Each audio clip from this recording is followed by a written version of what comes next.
Olá, pequenos gênios! Como é que vocês estão? Agora que já sabemos tudo o que há para saber sobre soma e subtração de números inteiros, vamos avançar um pouco mais. Hoje iremos abordar a multiplicação entre dois números inteiros. Já fez isso antes? Tenha calma, vamos aprender tudo isso e muito mais. Então vem comigo e segue essa lógica.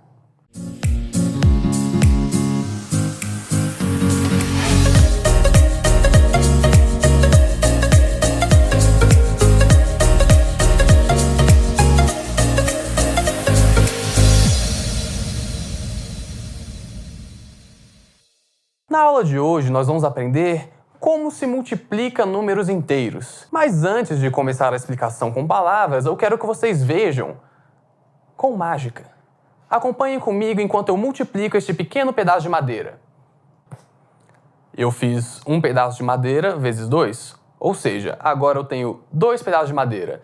Veja agora eu multiplicando esses 2 pedaços de madeira novamente. Agora eu multipliquei eles novamente. Então vamos entender o que está acontecendo aqui. No primeiro momento, eu possuía apenas um pedaço de madeira. E o que eu fiz? Eu multipliquei esse um pedaço por 2. No final eu tive 2 pedaços de madeira. E isso seria a mesma coisa que eu falar que eu multipliquei um pedaço de madeira vezes 2. Então 1 vezes 2 deu 2 pedaços de madeira, como vocês puderam ver.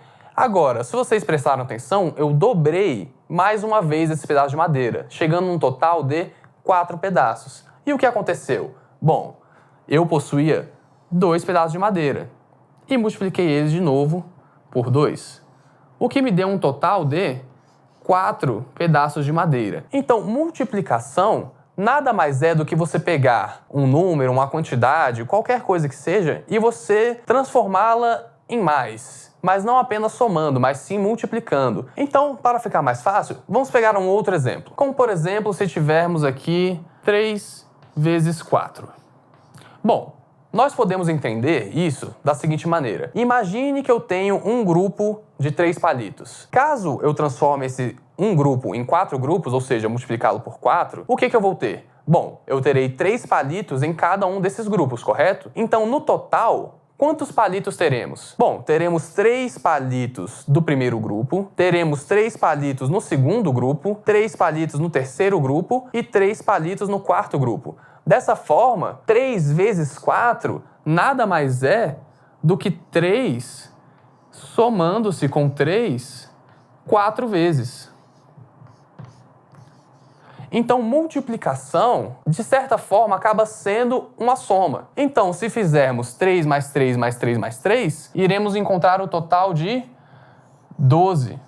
No nosso exemplo, deveríamos ter, então, 12 palitinhos. Agora, já que vocês sabem que isso funciona como uma soma, vamos ver algumas regras também da multiplicação. Regras relacionadas ao sinal. Então, o que acontece quando estamos multiplicando números que possuem o mesmo sinal? Vamos olhar esse primeiro exemplo. Aqui nós temos 6 positivo multiplicado por 3 positivo. Bom, quando nós temos o mesmo sinal, o sinal do nosso resultado sempre vai dar um número positivo. Então, 6 positivo vezes 3 positivo vai dar alguma coisa positiva. Agora, qual seria esse número?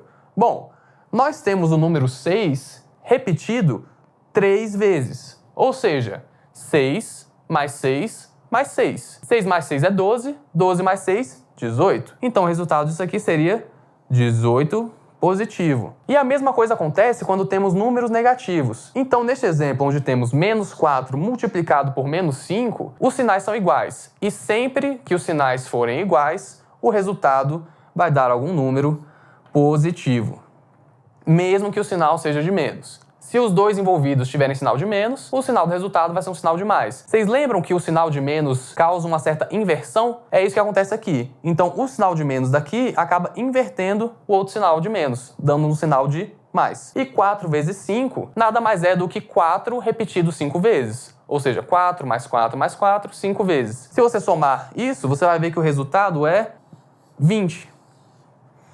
Então, sempre que os sinais dos elementos que estão se multiplicando forem iguais, o nosso resultado é sempre positivo.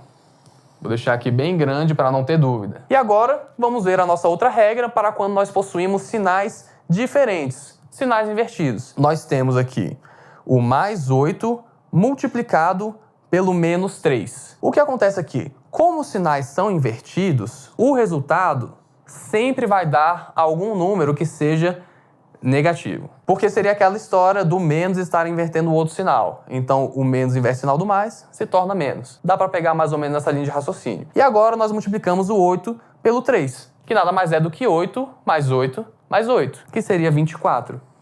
Então, o resultado aqui seria menos 24. E agora, no nosso outro exemplo, nós temos aqui o menos 2, que multiplica o mais 7. Já vimos que sinais invertidos dão um resultado negativo. Então, já colocamos o sinal aqui para não esquecermos depois. E agora podemos fazer 2 vezes 7, que nada mais é do que 2 somado com 2 7 vezes, ou então 7 mais 7, que seria, então, 14. Dando o resultado aqui de menos 14.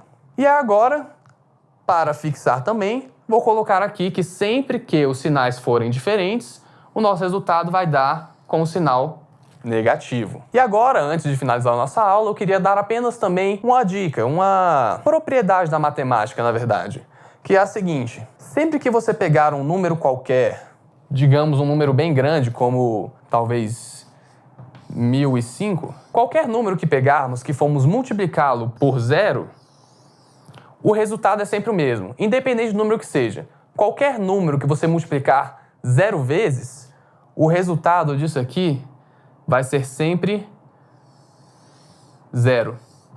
E por que isso? Bom, eu não falei para vocês que multiplicar, por exemplo, 3 vezes 4 é pegar o 3 e somar com 3 e somar com 3 4 vezes? Então, multiplicar qualquer número por 0 só pode ser 0 exatamente por conta dessa definição. Pois se você pega o número 1005 0 vezes, quer dizer que você não tem nenhum.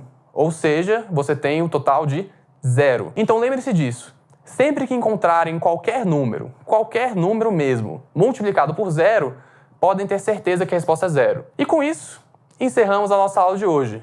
Nos vemos na próxima.